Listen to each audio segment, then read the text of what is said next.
আদি পুস্তক তার 41 অধ্যায়, পুরো চ্যাপ্টারটাই রয়েছে, কিন্তু আমি পুরো ডিটেলস অবশ্যই আমি যাব, কিন্তু সেটাকে পড়বো না। আর যারা অনলাইনে দেখছেন তাদেরকে স্বাগত জানাই। We welcome you all those who are watching online service at Bethel church. আর আমরা প্রত্যেককে স্বাগত জানাই, যারা অনলাইন সার্ভিস দেখছেন তাদের প্রত্যেককে ঈশ্বর আশীর্বাদ করুক এবং ঈশ্বরের বাক্য তাদের অন্তরে প্রতিস্থাপন করুক। বিশেষ করে খুবই পরিচিত একটি জায়গা, a very famous passage of scripture, যেখান থেকে আমরা প্রায় অনেকেই অনেকবার হয়তো পড়েছি, কিন্তু আজকে একটা অদ্ভুত বিষয় আমরা লক্ষ্য করব। আর আজকে দেখব ঈশ্বর কিভাবে আমাদের অন্তরের সাথে কথোপকথন করেন। আমরা যদি দেখি জোসেফের জীবন, জোসেফ অনেকবার আমি প্রচার করেছি, কিন্তু আজকে অন্য আরেকটি জায়গায় অবশ্যই ধরার চেষ্টা করব। জোসেফ, আমরা জানি যে তাকে জোসেফের ঘটনার বিবরণ অনেকগুলো চ্যাপ্টার ধরে দেওয়া হয়েছে আদি পুস্তকের শেষের দিকে, এবং তারপরে 37 থেকে শুরু হয়েছে, এবং তারপরে আমরা লক্ষ্য করছি যে 41 অধ্যায় এক পদে বলা হয়েছে 2 বছর পরে ফৌরন স্বপ্ন দেখিলেন। দেখো, তিনি নদী কূলে দাঁড়াইয়া আছেন, আর দেখো নদী হইতে 7টা হৃষ্টপুষ্ট সুন্দর গাভী উঠিল ও খাগড়া বনে চড়িতে লাগিল। সেগুলির পরে দেখো আর 7টি কৃষ ও বৃষ্টি গাভী নদী হইতে উঠিল ও নদীর তীরে ওই গাভীদের নিকটে দাঁড়াইল। পরে সেই কৃষ বৃষ্টি গাভীরা ওই 7টা হৃষ্টপুষ্ট সুন্দর গাভীকে খাইয়া ফেলিল। তখন ফৌরনের নিদ্রাভঙ্গ হইল। তাহার পরে তিনি নিদ্রিত হইয়া দ্বিতীয়বার স্বপ্ন দেখিলেন। দেখো, এক গোটাতে 7টি স্থূলাকার উত্তম শীর্ষ উঠিল। সেগুলির পরে দেখো পূর্বীয় বায়ুতে শোষিত অন্য 7টি ক্ষীণ শীষ উঠিল, আর সেই ক্ষীণ শীষগুলি ওই 7টা স্থূলাকার পূর্ণ শীষ গ্রাস করিল। ফৌরনের নিদ্রাভঙ্গ হইল, আর দেখো উহা স্বপ্ন মাত্র। পরে প্রাতঃকালে তাহার মন অস্থির হইল, আর তিনি লোক পাঠাইয়া মিশরের সকল মন্ত্রবেত্তা ও তথাকার সকল জ্ঞানীকে ডাকাইলেন। আর ফৌরন তাহাদের কাছে সেই স্বপ্ন বৃত্তান্ত কহিলেন, কিন্তু তাহাদের মধ্যে কেউই ফৌরনকে তাহার অর্থ বলিতে পারিলেন না। এখানে আমরা দেখতে পাচ্ছি যে রাজা ফৌরন, যদিও বাংলায় বলা হচ্ছে ফৌরন, কিন্তু ইংরেজি এবং আমরা যদি সেকুলার ইতিহাস বই দেখি সেখানে বলা রয়েছে Egyptian Pharaoh, Egyptian Pharaoh, the king of Egypt. আর সেই ইজিপশিয়ান ফেরাওরা তারা খুবই কঠিন হৃদয় হয়ে থাকে। তবে এখানে আমরা একটা অদ্ভুত জিনিস দেখছি যে জোসেফ এখনো কিন্তু পিকচারে আসেননি, কিন্তু জোসেফের পিকচারে আসার আগেই ঈশ্বর কিন্তু রাজাকে একটি স্বপ্ন দর্শন দিচ্ছেন। কিন্তু আমরা প্রশ্ন হয় মাঝে মাঝে, রাজাকে কেন ঈশ্বর স্বপ্ন দিলেন? জোসেফকে তো দিতে পারতেন, কারণ জোসেফকে জব স্বপ্ন দিলেই জোসেফ সেটাকে ব্যাখ্যা করে রাজাকে বলতে পারতেন। কিন্তু এখানে জোসেফকে ঈশ্বর কিন্তু দিলেন না, দিলেন রাজাকে। রাজার কারণ রাজার মধ্য দিয়ে ঈশ্বর কিছু করতে চাইছেন। এই প্রকার স্বপ্ন ঈশ্বর রাজাকে দিলেন কেন? কতগুলি কারণ রয়েছে। আস্তে আস্তে সেই কারণগুলো আমরা দেখব এবং তার উপরে ধ্যান করার চেষ্টা করব। কারণ তার জীবনকে ঈশ্বর জোসেফের জন্য ব্যবহার করতে চাইছিলেন। কারণ ঈশ্বর জোসেফের জন্য রাজাকে তিনি ব্যবহার করতে চাইছিলেন। তিনি ব্যবহার করতে চাইছিলেন তার জীবনকে। জোসেফের মাধ্যমে গোটা ইসরায়েল জাতিকে ঈশ্বর আশীর্বাদ করতে যাচ্ছেন। ঈশ্বর আশীর্বাদ করতে যাচ্ছেন গোটা ইসরায়েল জাতিকে রাজার মধ্য দিয়ে এবং জোসেফের দ্বারা। সেই কারণে ঈশ্বর সেই দর্শনটা তাকে দিয়েছিলেন। সেই কারণেই ফেরাও পরজাতীয় হলেও তিনি তাকে দর্শন দিলেন। তাকে তার পরিচয় দিয়েছেন দর্শনের মাধ্যমে। ফেরাও সমস্ত কঠিন, ফেরাওরা সাধারণত খুব কঠিন পরিস্থিতিতে খুব কঠিন হয়ে যেতেন। যদি হিস্ট্রি আমরা দেখি, যদি বিশেষ করে সেকেন্ড রামেসেস থেকে শুরু করে এবং অন্যান্য যারা বিখ্যাত ইজিপশিয়ান কিংস ছিল, তারা খুব কঠিন হৃদয়ের ব্যক্তি ছিল। কিন্তু আজকে আমরা এই ফেরাওকে একটু অন্য রকম দেখতে পাচ্ছি। আমরা দেখতে পাচ্ছি যে ফেরাওয়ের হৃদয় কিন্তু এখানে খুব একটা কঠিন নয়। এখানে ফেরাও কতগুলি পরিচয় দিচ্ছেন নিজে। তিনি শব্দের দ্বারা বিচলিত হলেন। ফেরাওরা এমন কঠিন হৃদয় হতেন যে সহজে সেই সময় কোন কঠিন হৃদয় বা কটুকর শব্দ দেখে তারা সহজে বিচলিত হতেন না, কারণ তারা নিজেরা মনে করছেন যে তারা হচ্ছেন ঈশ্বরের রিপ্রেজেন্টেটিভ, অর্থাৎ ঈশ্বরের প্রতিনিধি। সেই সময় তারা নিজেদেরকে ঈশ্বরের প্রতিনিধি মনে করতেন, বা বলাই বাহুল্য ডেমিগড মনে করতেন, হাফ ঈশ্বর বা সেমি গড নিজেদেরকে ভাবতেন। আর সেই কারণেই তারা কখনো কোনো দর্শনের দ্বারা প্রভাবিত হতেন না। কিন্তু এখানে একটু ব্যতিক্রম আছে। এখানে এই ফেরাও দেখতে পাচ্ছি যে তিনি সেই স্বপ্ন দেখেই একটু বিচলিত হয়েছিলেন স্বপ্নের দ্বারা। দ্বিতীয়ত, তিনি ঈশ্বরের মনোনীত ব্যক্তির পরামর্শ শুনলেন। কে সেই ঈশ্বরের ব্যক্তি? যখন তাকে তিনি দেখলেন সমস্ত যারা সেই তার রাজ্যের মধ্যে যত জাদুবিদ্যা জানে, ম্যাজিশিয়ানস ছিল, তাদের প্রত্যেককে ইনভাইট করলেন যে কে তার হয়ে তার শব্দকে বলে দেবে এবং সঠিক ইন্টারপ্রিটেশন বা তার তর্জমা করবে। কিন্তু তিনি দেখলেন একজনও সঠিকভাবে তার ইন্টারপ্রিটেশন করতে পারলেন না। তখন তার পাত্রবাহকের কাছে তিনি শুনলেন যে একজন ব্যক্তি রয়েছে যে সেই দুটো স্বপ্ন দেখেছিল এবং সেই স্বপ্নের অ্যাকিউরেট ব্যাখ্যা তিনি করতে পেরেছিলেন, এবং তার একজন পাত্রবাহক রূপে তাকে আবার পুনর্বার কাজে বহাল করা হয়েছে এবং আরেকজনের গর্দান গেছে। সেই কথা শুনে রাজা কিন্তু তার পাত্রবাহকের কথাও শুনলেন, এবং পাত্রবাহকের কথা শুনে তিনি নিয়ে আসলেন জোসেফকে। তখন তাকে নিয়ে আসা হলো, এবং যখন জোসেফ তাকে পিকচারে এলেন, তখন জোসেফের প্রথমবার তিনি এলেন পিকচারে, এবং জোসেফকে তখন বলা হলো সেই ব্যাখ্যা করার জন্য। জোসেফ ছিলেন বয়সে নবীন এবং দৃশ্যত বেশ হ্যান্ডসাম দেখতে ছিলেন, এবং তিনি কিন্তু ঈশ্বরের মনোনীত ব্যক্তি ছিলেন। এখানে রাজা তিনি বলতেই পারতেন যে তোমার বয়স কত, তুমি এটাই কাজটি করতে পারবে, কিন্তু তিনি এখানে দেখতে পাচ্ছি যে ঈশ্বরের মনোনীত ব্যক্তির পরামর্শ তিনি শুনলেন। বয়সে ছোট, দৃশ্যত নবীন ব্যক্তির কথা উপেক্ষা ও অগ্রাহ্য তিনি কোনোটাই করলেন না। রাজা এখানেই তার হিউমিলিটির পরিচয় দিলেন। বরং যখন দেখলেন তিনি একমাত্র ব্যক্তি, শুধু সমস্ত রাজ্যের মধ্যে তিনি প্রথম ব্যক্তি যে তার অ্যাকিউরেটলি তার দর্শনগুলোকে বলে দিয়েছেন। শুধু তাই নয়, তার দর্শনের সঠিক ব্যাখ্যা এবং কি করা উচিত সেটাও তিনি বলে দিলেন। রাজা বুঝতে পারলেন একটা জিনিস, রাজা বুঝলেন যে এত ছবি, পরিষ্কার ছবি তিনি তাকে সাজিয়ে দিলেন, এই বিষয়টা তার এতগুলো ম্যাজিশিয়ান তাকে বলতে পারেনি। এটা তিনিই বলতে পারেন যার উপরে ঈশ্বরের হাত রয়েছে। কারণ রাজা তিনি বুঝতে পারলেন যে এই ব্যক্তি আমার রাজ্যটাকে বাঁচাতে পারবে। কারণ এই ব্যক্তি শুধুমাত্র একজন স্বপ্নের ব্যাখ্যাকারী নয়, এই ব্যক্তি শুধুমাত্র একজন শব্দকে বলে দিতে পারে তাই নয়, কিন্তু ঈশ্বরের হাত এই ব্যক্তির উপরে রয়েছে। আর সেই কারণেই তিনি সেই রাজ্যকে উদ্ধার করার সমস্ত পিকচারটা তিনি রাজার কাছে পরিষ্কার করে দিয়েছিলেন। আর রাজা বুঝতে পেরেছিলেন এই ব্যক্তির উপরে ঈশ্বরের অভিষেক রয়েছে। এইখানেই অন্যান্য ফারাওদের থেকে, অন্যান্য ইজিপশিয়ান ফারাওদের থেকে এই ফারাও একটু অন্য ধরনের ছিলেন, এবং সেই কারণেই তিনি তাকে প্রধানমন্ত্রীর পদে উত্তীর্ণ করেছিলেন। He was elevated to the position next to himself. তাকে নিজের একেবারে কাছের চেয়ারটি তিনি প্রধান পরামর্শদাতা হিসেবে, প্রধান উপদেষ্টা হিসেবে, প্রধানমন্ত্রী হিসেবে তাকে তিনি উত্তীর্ণ করলেন, তাকে প্রমোশন দিলেন। কারণ তিনি জানতেন এই ব্যক্তি আমার রাজ্যটাকে উদ্ধার করতে পারবে, এই ব্যক্তি আমার রাজ্যটাকে রক্ষা করতে পারবে, এই ব্যক্তি আমার রাজ্যটাকে নতুন করে সাজিয়ে দিতে পারবে। কারণ তিনি সেই ব্যাখ্যার মধ্যে বলেছিলেন যে 7 বছর পর এক চরম দুর্ভিক্ষ আসতে চলেছে।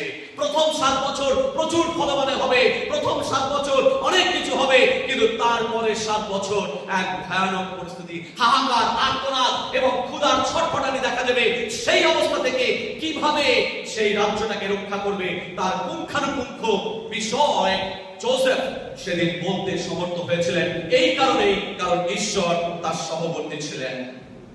আজকে যখন আমরা দেখতে পাই যে সেই ইজিপশিয়ান ফেরাও তিনি ঈশ্বরের মনোনীত ব্যক্তিকে চিনতে পেরেছিলেন, ঈশ্বরের মনোনীত ব্যক্তিকে তিনি বুঝতে পেরেছিলেন, আর সেই কারণে তাকে দায়িত্ব দিয়েছিলেন বলেই সেই দিন রাজ্যটা তথা নিজের পরিবার তথা নিজের জাতি এবং গোটা রাজ্য, এমনকি তার পার্শ্ববর্তী যে সমস্ত নেবারিং কান্ট্রিজ এবং সমস্ত প্রতিবেশী দেশগুলো, তারাও সেদিন মিশর দেশে রক্ষা পেয়েছিল, বলি না আমেন। কিন্তু যদি দেখি পক্ষান্তরে, অন দ্য কন্ট্রারি, যদি আমরা দেখতে পাই যে আরেকজন ফেরাও, তার কথাও বাইবেল বলে, এবং আমরা দেখতে পাই সেটা হচ্ছে একেবারে মোশির সময়। আমরা দেখতে পাই আগের ফেরাওয়ের সঙ্গে যখন আমরা দেখি যতদিন যোসেফ তিনি ছিলেন ততদিন সেই ইজিপশিয়ান রাজ্য, সেই মিশর রাজ্য ফুলে ফলে বেড়ে উঠেছিল। এত দানা শস্য, এত শস্য জমে গিয়েছিল যে ইসরায়েল থেকে তার নিজের ভাইরা পর্যন্ত খাদ্য ভিক্ষা করতে তারা এখানে এসে হাজির হয়েছিল। সুতরাং আমরা দেখতে পাচ্ছি যোসেফ শুধুমাত্র তার আসনটা দিয়েছেন তাই নয়, সেই আসনটা ছিল ইসরায়েল জাতির রক্ষা কবচ। এই কারণে যোসেফের জীবনে ঈশ্বর আশীর্বাদ করেছিলেন। প্রিয় ভাই বোন, আমরা দেখতে পাই যোসেফ যতদিন ওই সিংহাসনে ছিলেন, ইসরায়েল জাতি নাম্বারের দিক থেকে, সংখ্যার দিক থেকে ক্রমাগত বেড়ে গেছে, ক্রমাগত বেড়ে গেছে, এবং ক্রমাগত উন্নতি সমৃদ্ধি চতুর্দিক থেকে এসে উপচে পড়েছে সেই দেশের মধ্যে। অর্থাৎ ঈশ্বর মনোনীত ব্যক্তি যদি সিংহাসনে আসীন হয়, সেখানে আশীর্বাদ নেমে আসে, সেখানে উল্লাস নেমে আসে, সেখানে উন্নতি নেমে আসে, কারণ ঈশ্বরের হাত সেই ব্যক্তির উপরে রয়েছে এবং সেই ব্যক্তি ইসরায়েল জাতির হয়ে তিনি নেতৃত্বাধীন সেই সিংহাসনের উপরে তিনি সমস্ত রক্ষা কবচ হয়ে তিনি ছিলেন। প্রিয় ভাই বোন, তারপরে ইতিহাসটা আমরা কি দেখি? তারপরে ইতিহাসটা যদি আমরা দেখি, আমরা দেখব সেই যোসেফ যখনই সেই সিংহাসন থেকে চলে গেলেন এবং অন্য রাজা চলে আসলো, তখন ইসরায়েল জাতির উপরে চরম অত্যাচার ঘনীভূত হয়েছিল। আমরা দেখতে পাই আস্তে আস্তে 430 বছরের গল্প, 430 বছর মধ্যখানে চলে গেছে। Not a matter of joke. 430 years elapsed, have gone by in between Joseph and Moses. 430 বছরের মধ্যখানে ফারাক রয়েছে। এই 430 বছরে অনেক জল নীল নদের উপর দিয়ে চলে গেছে এবং দেখা যাচ্ছে সিংহাসনে অন্য ব্যক্তি চলে এসেছে এবং সেই ব্যক্তি চরম অত্যাচার শুরু করেছে, এবং এমন অত্যাচার শুরু করেছে যে সেই অত্যাচারে কোকিয়ে উঠে তারা আত্মনাদ করতে করতে বলছে, প্রভু তুমি আমাদেরকে বাঁচাও। এতদিন পর্যন্ত যতদিন যোসেফ ছিল, যতদিন সেই রাজা ছিল, যতদিন সেই যোসেফকে তারা স্বীকার করে নিয়েছিল, ঈশ্বরের আশীর্বাদ সেখানে উপচে পড়েছিল। কিন্তু অন দ্য কন্ট্রারি আমরা দেখতে পাই মোশির সময়ে সেই যখন সিংহাসন থেকে যোসেফ চলে গেলেন, সিংহাসন থেকে মারা গেলেন, এবং তখন আমরা দেখতে পাই অন্য রাজা আসলো এবং সেখানে অন্য প্রধানমন্ত্রী, এবং সেখানে ইসরায়েল জাতি ছটফট করছে, আর্তনাদ করছে, দুঃখ পাচ্ছে এবং ঈশ্বরের কাছে বলছে, আমাদেরকে বাঁচাও প্রভু, আমাদেরকে রক্ষা করো প্রভু। কারণ সেই সময় রাজা আদেশ দিয়েছেন যে সেই সময় কোনো মেয়ে জিহুদি সেখানে বাঁচিয়ে রাখা যাবে না, শুধুমাত্র মেয়েদেরকে ছাড়া। আমরা দেখতে পাই যে তারা সংখ্যায় বেড়ে গিয়েছিল বলে তারা প্রমাদ বলেছিল, তারা ভয় পেয়ে গিয়েছিল, আর সেই কারণে অলৌকিকভাবে মোশিকে ঈশ্বর তার সেই মিশরের যে ফেরাওয়ের কন্যা তার মাধ্যম দিয়ে তাকে বাঁচিয়েছিল। তারপরের ঘটনা আমাদের সকলেরই জানা। আমরা দুটো ফেরাওয়ের মধ্যে একটা তুলনামূলক আলোচনা করছি। প্রথম ফেরাও, তিনি ছিলেন ঈশ্বরের দর্শন পাওয়া সেই ব্যক্তিকে তিনি স্বীকার করে নিয়েছিলেন, সেই ব্যক্তিকে তার মান্যতা স্বীকার করে নিয়েছিলেন। তিনি বুঝতে পেরেছিলেন যে ঈশ্বর এর সহবর্তী রয়েছে, এর কথা মানলে আমার রাজ্যটা বেঁচে যাবে, এর কথা মানলে আমার পরিবার বেঁচে যাবে, আমি বেঁচে যাব, আমার গোটা জাতি বেঁচে যাবে। কিন্তু অন্যদিকে আরেকজন ফেরাও তখন সিংহাসনে রয়েছেন, এবং মোশি তার কাছে গেলেন ঈশ্বরের দূত হিসেবে, এবং মোশিকে ঈশ্বর পাঠালেন। প্রথমত মোশি তিনি যেতে চাইছিলেন না, 5টা অজুহাত দিয়েছিলেন, এবং এই 5টা অজুহাতে যখন শেষ অজুহাতে তিনি বলছেন যে আমি গিয়ে কি বলবো, কে আমাকে পাঠিয়েছে, তখন বললেন, you go and tell them I am who I am, sent me. I am who I am, sent me. এখানে I am who I was বলতে পারতেন, I am who I will be বলতে পারতেন। কেন তিনি বললেন আমি আছি, সেই আছি তোমাকে পাঠিয়েছে? মানে ঈশ্বর যা আদি, তিনি আদি ঈশ্বরে যা কিছু তিনি থাকেন, তিনি সর্বদা একই থাকেন, তিনি অদ্য কল্প চিরকাল একই রয়েছেন। প্রিয় ভাই বোন, আর আজকে সেই ঈশ্বর মোশিকে পাঠাচ্ছেন। সমস্ত ক্ষমতা দিয়ে, সমস্ত শক্তি দিয়ে, সমস্ত পরাক্রম দিয়ে ঈশ্বরের প্রতিনিধি হয়ে তিনি যাচ্ছেন সেই ফেরাওয়ের কাছে। কিন্তু ফেরাওকে তিনি যখন গিয়ে বললেন আমি আছি, সেই আছি, আমাকে পাঠিয়েছেন, ফেরাও তাকে পাত্তাও দিলেন না। ফেরাও বললেন তুমি কে? হে ম্যাজিশিয়ান। ফেরাও বললেন তুমি দেখাও অলৌকিক কার্য। সঙ্গে সঙ্গে মোটি জোসটি ফেলে দিলেন, সেটা সাপ হয়ে গেল। বলে দেখ কি তুমি অলৌকিক কার্য করছো, তোমার থেকে অলৌকিক কাজ আমার ম্যাজিশিয়ানরা করতে পারে। রাখবেন ম্যাজিশিয়ানদের সবাই ডেকে বললেন ম্যাজিশিয়ান করছে, ম্যাজিক করো। ওরাও সাপ তৈরি করে দিল। কিন্তু রানী একটা দেখে চমকে গেলেন যে ওই সাপটা সমস্ত সাপগুলোকে খেয়ে। রাজা কিছুতেই ছিলেন সত্যগ্রীবা, কিছুতেই সে ভাবছে না, কিছু সেই মরছে না, মানে বাস যেমন কঞ্চি ভাঙে তো অবস্থা। আজকে সেই রকম অবস্থা, আজকে সেই রাজা কিছুতেই ভাবছেন না। তারপরে কি হলো? তারপরে তিনি একের পর এক নীল নদ, আস্তে আস্তে অনেকগুলো আঘাত তিনি নিয়ে আসলেন একের পর এক। নীল নদের জল রক্তের মতো লাল হয়ে গেল এবং সমস্ত রকম, কারণ সমস্ত নীল নদকে তারা দেবতা জ্ঞানে পুজো করতো। যদি আপনি মিউজিয়াম, ইন্ডিয়ান মিউজিয়ামে দেখবেন, সেখানে যেখানে মমিটা রাখা আছে সেখানে দেখবেন বিভিন্ন দেবদেবীর নাম লেখা আছে ওই মমির ঘরে। যদিও আপনাকে ছবি তুলতে দেবে না, কিন্তু আপনি দেখবেন সেখানে নোট করে আনবেন, সেখানে তার মধ্যে নীল নদের একটা দেবতা আছে। সেই দেবতা বিভিন্ন বিষয়ের উপর দেবতা, নীল নদের দেবতা, বৃষ্টির দেবতা, ইত্যাদি ইত্যাদি দেবতা রয়েছে। এবং তারা সমস্ত ভাবে যেগুলোকে আঘাত আনা হলো, কোনোভাবে রাজা কিছুতেই বলছেন না। শেষে রাজাকে দেখা গেল একটু বিচলিত হলেন। কখন? যখন প্রথম জাতদেরকে আঘাত করা হলো। ঈশ্বর তিনি প্রথম জাতদেরকে আঘাত করেন। যখন সত্যগ্রীবা কোন ব্যক্তি কিছুতেই ঈশ্বরের পরিকল্পনার মধ্যে শামিল হচ্ছেন না, কিছুতেই ঈশ্বরের পরিকল্পনা বুঝতে চাইছেন না, এত কিছু অলৌকিক কার্য দেখানোর পরেও তিনি কিছুতেই যখন মাথা নামাচ্ছেন না, তখন ঈশ্বর তার প্রথম জাতকে আঘাত করলেন। That is biblical principle, my dear friends. ঈশ্বর প্রথম জাতকে আঘাত করেন। যদি আপনি যাত্রা পুস্তক তার 20 অধ্যায় 5 এবং 6 পদ আপনি লক্ষ্য করেন, সেখানে যে হিব্রু শব্দ ব্যবহার করা হয়েছে বলছে যারা নিয়মিতভাবে আমাকে ডিসরিগার্ড করবে, যারা নিয়মিতভাবে আমার বাক্যকে মান্য করবে না, হৃদয়ে স্থান দেবে না, তাদের বংশ পরম্পরাক্রমে তৃতীয় চতুর্থ পুরুষ পর্যন্ত আমি তাদেরকে অভিশাপ বর্তাই এবং তৃতীয় চতুর্থ পুরুষ পর্যন্ত আমি আশীর্বাদ করি। এবং এখানে আমরা দেখতে পাই পিতার পাপের ফল পুত্র ভোগ করছে। সেই সময় যেমন পিতার দেনা পুত্রকে শোধ করতে হয়, তেমন ভাবে পিতার পাপের ফল পুত্রকে হচ্ছে। এবং সেই কারণে সমস্ত ইজিপশিয়ানরা, সমস্ত ইজিপ্টের যত মানুষ ছিল, তাদের প্রথম জাত সন্তানদের আঘাত করলেন ঈশ্বর। তখন তারা ভয় পেয়ে ছেড়ে দেওয়া কেঁদেবাচ্ছি অবস্থা এবং বলছে তাকে ছেড়ে দাও। তখন একটা কথা ইংরেজিতে লেখা রয়েছে, let my people go, let my people go, আমার লোকেদেরকে ছেড়ে দাও।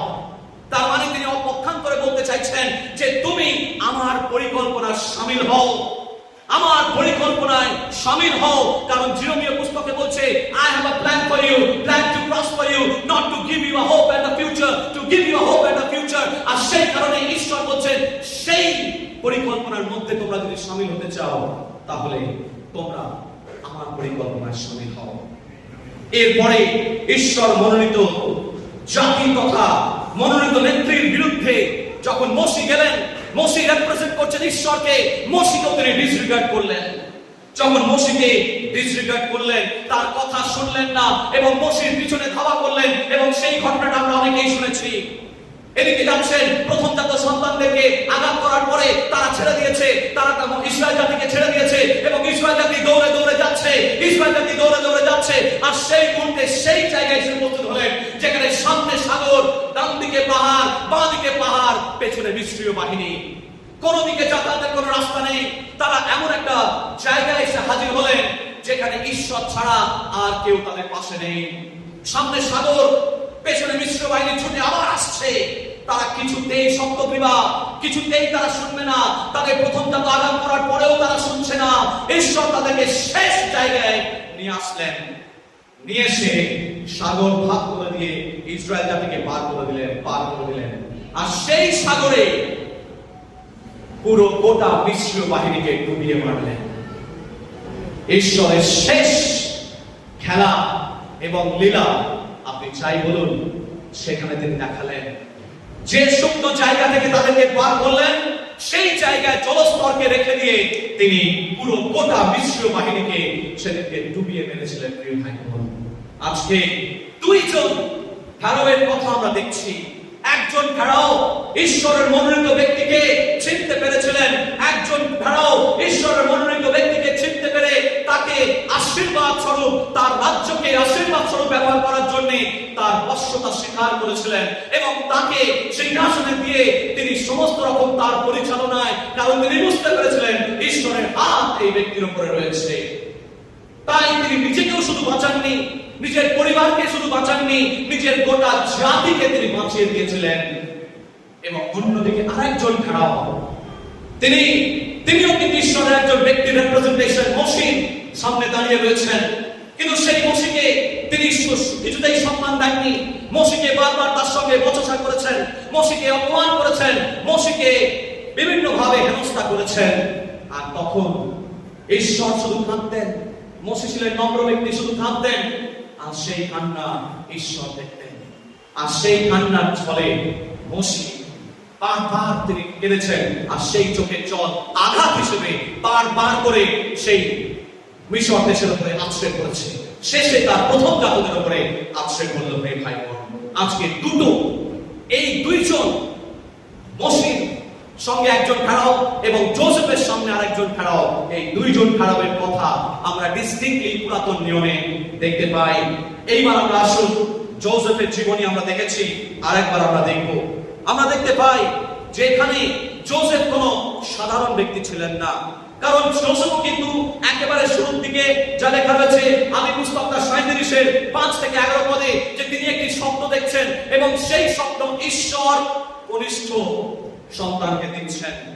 তার বড় ভাইরা ছিল, কিন্তু তাদেরকে সেই দর্শন তিনি দেননি, দিয়েছেন যোসেফকে বিভিন্ন পরীক্ষার মধ্য দিয়ে যেতে হয়েছে। প্রিয় ভাই বোন, তাকে একেবারে খাঁটি সময় পরিণত করে তবে তিনি ব্যবহার করেছিলেন। একদিনে তিনি ওই সিংহাসনে বসেননি। প্রিয় ভাই বোন, ভাইরা তাকে গর্তে ফেলে দিয়েছিল, ভাইরা তাকে মারার চেষ্টা করেছিল, কিন্তু ঈশ্বরের হাত তাকে রক্ষা করেছিল। পটিফারের বাড়িতে তাকে বিক্রি করে দেওয়া হয়েছিল, সেখানে চরম পরীক্ষার মধ্য দিয়ে তিনি গেছেন। তাকে পরীক্ষা করা হয়েছে, পটিফারের স্ত্রী তাকে কুপ্রস্তাব দিয়েছেন এবং সেই কুপ্রস্তাব থেকেও তিনি নিজেকে রক্ষা করেছেন এবং ঈশ্বরের ভয়ে তিনি নিজেকে সেখান থেকে বের করে এনেছেন। মানুষ তাকে সাময়িক ভুল বুঝেছে, কিন্তু আলটিমেটলি ঈশ্বরের হাত সর্বসময় তার উপরে ছিল। যতদিন ঈশ্বর ওই যোসেফকে সিংহাসনে আসীন রেখেছিলেন, ইসরায়েল জাতি ক্রমাগত সুরক্ষিত জায়গায় চলে গিয়েছিল। যোসেফ ছিলেন ঈশ্বর মনোনীত, সেই কারণেই তিনি প্রধানমন্ত্রীর পদে অলঙ্কৃত শুধু হননি। তিনি যতদিন ছিলেন, ইসরায়েল জাতি কখনো অভাবের মুখ দেখেনি, হাহাকার চারিদিকে ছিল, কিন্তু ইসরায়েল জাতি তারা সমস্ত খাদ্যের সন্ধান পেয়েছিল। প্রিয় ভাই বোন, আজকে এর মধ্য থেকে আমরা শিখতে পারি যে ঈশ্বরের পরিকল্পনায় যারা থাকবে তাদের জীবনে খাদ্যের অভাব হবে না। বলুন আমেন। ঈশ্বরের পরিকল্পনার মধ্যে যারা থাকবে তারা কোনোদিন অভাবের মধ্যে পড়বে না। ঈশ্বর সমস্ত দিক থেকে তাদেরকে যোগান দান করবে। এমনকি চারিদিকে যখন হাহাকার করছে, আর্তনাদ করছে, তখন ইসরায়েল জাতি যোসেফের মাধ্যম দিয়ে ঈশ্বর তাদের মুখে অন্ন জুগিয়ে দিয়েছিলেন। যখন তারা চরম সেই কঠিন পরিস্থিতির মধ্য দিয়ে প্রান্তরে আসছে, ঈশ্বরের কাছে তারা সেই আর্তনাদ করছে, ঈশ্বর সেই জলের ব্যবস্থা করেছিলেন, পাথর ফাটিয়ে জলের ব্যবস্থা করেছিলেন। ঈশ্বর তাদেরকে ভালোই পাখি দিয়ে তাদের মুখে অন্ন জুগিয়েছিলেন। ঈশ্বরের বাক্য বলছে, ঈশ্বরের পরিকল্পনার মধ্যে যখন আমরা থাকবো, তিনি আমাদেরকে কখনো আত্মনাথের মধ্যে পড়তে দেবেন না। ঈশ্বরের পরিকল্পনায় থাকলে ঈশ্বর তার মনোনীত ব্যক্তির মধ্য দিয়ে আপনাকে খাদ্য অবশ্যই জুগিয়ে দেবেন। যোসেফের যেমন ইসরায়েল জাতির জন্য যোসেফকে আগে থেকে পাঠিয়ে দিয়েছিলেন। ঈশ্বর জানতেন ইসরায়েল জাতি দুদিন পরে এমন একটা চরম সংকট দুর্ভিক্ষের মধ্যে পড়তে যাচ্ছে।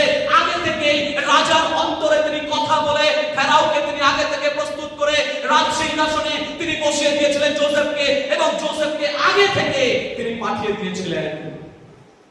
তিনি জানেন আপনার জীবনে তার পরিকল্পনা কি। বলুন তাই আপনার চিন্তার আগে তিনি আপনার জন্য আপনার রসদ আগে থেকে প্রস্তুত রাখবেন।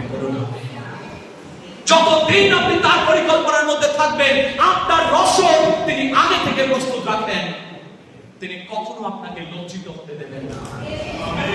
আমরা রক্ত মাংসের শরীর, আমরা অনেক সময় বুঝতে পারি না ঈশ্বরের পরিকল্পনা কি আছে। আমরা অনেক সময় বুঝতে পারি না, আমরা বিচলিত হয়ে পড়ি, প্রভু কি খাবো কি মাখবো আমরা চিন্তা করি। প্রভু যিশু বলছেন দিনের কষ্টই যথেষ্ট, তোমরা কি খাবো কি মাখবো চিন্তা করো না, কিন্তু আমার রাজ্য ধার্মিকতা সচেষ্ট হও, বাকি সমস্ত কিছু আমার সাথে বলুন সমস্ত কিছু, আমার সাথে বলুন সমস্ত কিছু, সমস্ত কিছু, সমস্ত কিছু তিনি যোগান দেবেন, তিনি যোগান দেবেন। The Lord is my shepherd, I shall not be in want. The Lord is my shepherd, I shall not be in want. সদা প্রভু আমার পালক, আমার অভাব হবে না। সদা প্রভু আমার পালক, আমার অভাব হবে না। যতক্ষণ আপনি ঈশ্বরের পরিকল্পনার মধ্যে থাকবেন, ঈশ্বর আপনার চিন্তার আগে তিনি আপনার জন্য ব্যবস্থা রাখবেন। ঈশ্বর তিনি আপনাকে আশীর্বাদ করবেন। তৃতীয়ত, কেবল ঈশ্বর মনোনীত ব্যক্তি আপনাকে ক্ষমা করতে পারেন, বিপদ থেকে আপনাকে রক্ষা করতে পারে। কেবল ঈশ্বরের মনোনীত ব্যক্তি সেটা পারে। যোসেফ তার ভাইদের উপরে তিনি প্রতিশোধ দিতে পারতেন না? He was in a position, he had the power and the authority. যদি তিনি চাইতেন মুহূর্তের মধ্যে তার ভাইদেরকে তার উপরে প্রতিশোধ নিতে পারতেন, কিন্তু যেহেতু তিনি ঈশ্বরের মনোনীত ব্যক্তি, তিনি কিন্তু প্রতিশোধ নেননি। কারণ প্রতিশোধ নেওয়া ঈশ্বরের কাজ, মানুষের কাজ। আর সেই কারণে ঈশ্বর মনোনীত ব্যক্তি যোসেফ তিনি তার ভাইদের কাছে তিনি মুহূর্তে পরিচয় দেওয়ার আগে তিনি অনেক কিছুই করতে পারতেন। বেন্যামিনকে তিনি নিয়ে আসলেন, তারপরে তার ভাইদের উপরে দয়া দেখালেন, তার ভাইদের উপরে তিনি ক্ষমতা দেখাননি, দয়া দেখিয়েছেন, ভালোবাসা দেখিয়েছেন এবং তাদেরকে জড়িয়ে ধরে কাঁদতে শুরু করেছেন। প্রিয় ভাই বোন, কেবল ঈশ্বর মনোনীত ব্যক্তি এটা করতে পারে। জগতের লোকেরা তারা শুধুমাত্র প্রতিশোধ নেবে, কিন্তু ঈশ্বরের লোকেরা ক্ষমা করতে পারে, কারণ তারা জানে যে তাদের উপরে ঈশ্বরের হাত রয়েছে। ভাই বোন, কেবলমাত্র ঈশ্বর মনোনীত ব্যক্তি বিপদ থেকে আপনাকে সাহায্য করতে পারে, ক্ষমা করতে পারে। প্রিয় ভাই বোন, last but not the least, ঈশ্বর সাহায্য না করলে আমরা কিছুই করতে পারি না। ঈশ্বর সাহায্য না করলে কখনো আপনি ভাববেন না আপনি নিজের ক্ষমতায় কিছু করতে পারেন। আমি দেখেছি আমরা কিছুই করতে পারি না, কিন্তু ঈশ্বর যদি আমাদের সহবর্তী থাকে, তবে আমরা, ঈশ্বরের বাক্য বলছে যে ঈশ্বর সহবর্তী থাকলে আমরা বীরের কর্ম করব। বলুন আমেন। ঈশ্বর সহবর্তী থাকলে আমি বীরের কর্ম করব। 108 গীত সংহিতায় দেখবেন লেখা আছে 12 পদে, ঈশ্বর সহবর্তী থাকলে আমি বীরের কর্ম করতে পারি। এবং ঈশ্বরের হাত যেমন ঈশ্বরের উপরে ছিল, দেখবেন ঈশ্বর তার 7 অধ্যায় 6 পদে লেখা হয়েছে যে ঈশ্বরের হাত ঈশ্বরের উপরে ছিল বলে রাজা ঈশ্বরের কথা তিনি শুনেছেন। রাজাও কিন্তু ঈশ্বরের কথা শুনেছেন, ঈশ্বরের মনোনীত ব্যক্তির কথা শুনবেন। কেন জানেন? কারণ তার উপরে ঈশ্বরের হাত রয়েছে। কোন মানুষের কথা নাও শুনতে পারে, কিন্তু ঈশ্বরের যদি হাত থাকে তাহলে সেই কথা ঈশ্বর তাদেরকে দিয়ে শোনাবেন। প্রিয় ভাই বোন, আজকে আপনি কি ঈশ্বরের পরিকল্পনায় থাকবেন? আজকে কিছুটা সময়, আজকে আমি 10 মিনিট আপনাদেরকে দিচ্ছি, শুধুমাত্র বাক্য নির্ভর এবং প্রবন্ধে অংশগ্রহণ করবো তা নয়। আজকে ঈশ্বর বলছেন তোমরা মন ফেরাও। আজকে আপনি হাঁটু গেড়ে প্রার্থনা করবেন। আমি 11:15 আমি ছেড়ে দিচ্ছি, যাতে 10 মিনিট আপনাদের হাতে থাকে। আপনি হাঁটু গেড়ে হৃদয় থেকে বলুন, প্রভু আমি শক্ত কৃপা ওই সেই ভরার মতো হতে চাই না যে তোমার পরিকল্পনাকে ডিসরিগার্ড করেছিল, তোমার পরিকল্পনাকে নস্যাৎ করে দিয়েছিল। সেটা সে করে তার নিজের জীবনকে নষ্ট করেছে, নিজের পরিবারকে নষ্ট করেছে, নিজের জাতিকে নষ্ট করেছে। প্রভু আমি সেই ভরার মতো অন্তর তুমি দাও, যেন প্রভু আমি মন ফেরাতে পারি, আমি তোমার পরিকল্পনাকে বুঝতে পারি। আমরা চোখ বন্ধ করি, মন ফেরাতে পারি। Thank you Jesus. আজকে প্রভুর কাছে আমরা কাঁদি, প্রভুকে বলি, প্রভু তোমার পরিকল্পনায় সঙ্গে দিতে দাও। যোসেফের মতো তুমি আমাকে ব্যবহার করো প্রভু। অনেক কষ্ট, অনেক দুঃখ, অনেক ব্যথা আমি পেয়েছি, কিন্তু প্রভু আমি তোমার পরিকল্পনায় সামিল হতে চাই। আমার হারানো বছরগুলোকে তুমি আবার ফিরিয়ে দাও, আমার নতুন যৌবন তুমি দাও, তুমি আশীর্বাদ করো, কারণ তোমার পরিকল্পনার মধ্যে সেই জীবন রয়েছে, সেই যৌবন রয়েছে, সেই আশীর্বাদ রয়েছে, সেই শান্তি রয়েছে, সেই প্রেম রয়েছে, সেই ভালোবাসা রয়েছে, সেই নিশ্চয়তা রয়েছে, এক অনাবিল আনন্দ রয়েছে। আজকে প্রিয় ভাই, সেই আনন্দের সামিল তুমি আমাদেরকে করো, আশীর্বাদ করো। Lord, be glorified in me. Lord, be glorified in me. Lord, be glorified in me. We worship you. True enough, Prabhu amar, bodle na, Jishu amar, true enough, Prabhu amar,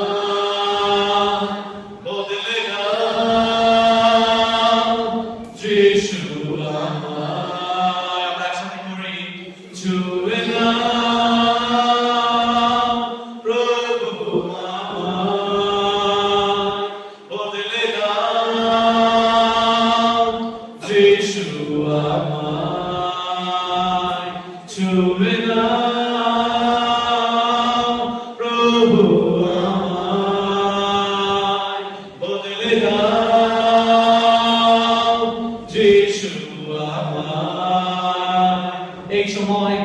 এই সময়টি আপনার এবং আপনার ঈশ্বরের। আপনি যেখানে রয়েছেন আপনি সেখানে হাঁটু গেড়ে প্রার্থনা করতে পারেন। আপনি যেখানে রয়েছেন প্রভুকে বলতে পারেন, প্রভু আমি তোমার হয়ে থাকতে চাই, আমি জগতের জ্ঞানে, জগতের সমস্ত চিন্তায় ভাবনায় আমি চলতে চাই না। প্রভু আমি তোমার দৃষ্টিতে, আমি তোমার দৃষ্টিতে প্রভু আমি দাঁড়াতে চাই। প্রভু তুমি সাহায্য করো, প্রভু তুমি সাহায্য করো। ছুঁয়ে নাও প্রভু আমায়, বদলে দাও যিশু আমায়। ছুঁয়ে নাও প্রভু আমায়, বদলে দাও যিশু আমায়। ছুঁয়ে নাও প্রভু আমায়, বদলে দাও যিশু আমায়। ছুঁয়ে নাও প্রভু আমায়, বদলে দাও যিশু আমায়। ছুঁয়ে নাও প্রভু আমায়, বদলে দাও যিশু আমায়। হৃদয় থেকে গাই, ছুঁয়ে নাও প্রভু আমায়, বদলে দাও প্রভু আমায়। ছুঁয়ে নাও প্রভু আমায়, বদলে দাও যিশু আমায়। ছুঁয়ে নাও প্রভু আমায়, বদলে দাও প্রভু আমায়। ছুঁয়ে নাও প্রভু। We are open to you. Have your way. Have your way, Lord. We fall prostrate before your presence.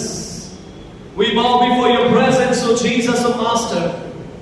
the one who brought everything into its existence, O God. প্রভু তোমায় ধন্যবাদ দিই, তুমি সমস্ত কিছুকে সৃষ্টি করেছো, তুমি সমস্ত কিছুকে প্রভু তুমি ভিজিবল ইনভিজিবল, দৃশ্যত অদৃশ্যত যা কিছু আছে সমস্ত কিছুকে প্রভু তুমি সৃষ্টি করেছো। তাই প্রভু আমরা তোমার কাছে নত জানু করি, আমরা তোমার কাছে আজকে নত জানু করি, তোমার পরিকল্পনার কাছে আমরা নত জানু করি। তুমি আশীর্বাদ করো। Let your hand of blessing be on us. যতজন তোমার উপস্থিতির মধ্যে থাকি প্রভু তারা জীবনে কখনো সেই অভাব দেখবে না, কারণ তোমার হাত যোগানদানকারী হাত যোগাবে তাদের জন্য। তুমি আশীর্বাদ করো। Thank you, Jesus. Thank you, Jesus.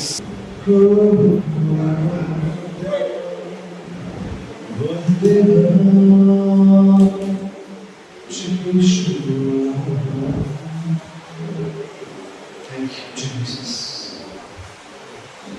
God is a God of second chance.